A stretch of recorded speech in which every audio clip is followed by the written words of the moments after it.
ഒരു ചായ കുടിച്ചു വന്ന് പരിചയപ്പെട്ട ഒരാളുടെ കൂടെ അങ്ങോട്ട് കാശും കൊടുത്ത് പറഞ്ഞു വിട്ടിട്ട് ഒരു ഡയലോഗുണ്ട്, എന്തൊക്കെ വന്നാലും നീ പിടിച്ചു നിന്നോണോന്ന്, എവിടെ പിടിച്ച് നിൽക്കുക എന്ന് ചോദിക്കുന്ന പോലെ ചില സാഹചര്യങ്ങളിൽ നമ്മൾ വന്ന് പെട്ട് കഴിഞ്ഞാൽ ഇപ്പം നമുക്കൊക്കെ എത്ര വേണമെങ്കിലും റീൽ ചെയ്യാം, പ്രതികരിക്കണം, ഇറങ്ങിപ്പോരണം, സ്വന്തം കാര്യം നോക്കണം, ഇതൊക്കെ പറയാൻ എളുപ്പമാണ്, ഭയങ്കര ബുദ്ധിമുട്ടാണ്.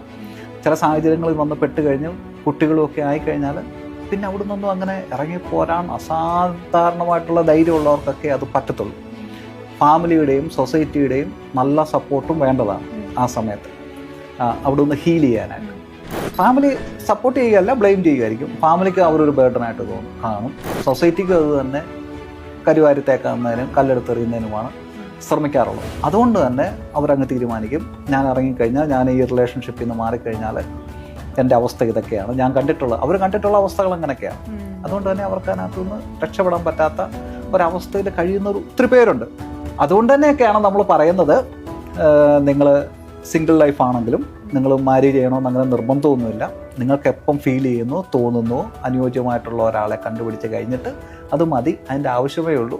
ഇപ്പം നമ്മുടെ മുമ്പുള്ളവരെല്ലാം ജീവിച്ച പോലെ തന്നെ അതേ പാറ്റേണിൽ നമ്മൾ ജീവിക്കണമെന്നൊന്നും യാതൊരു നിർബന്ധവുമില്ല.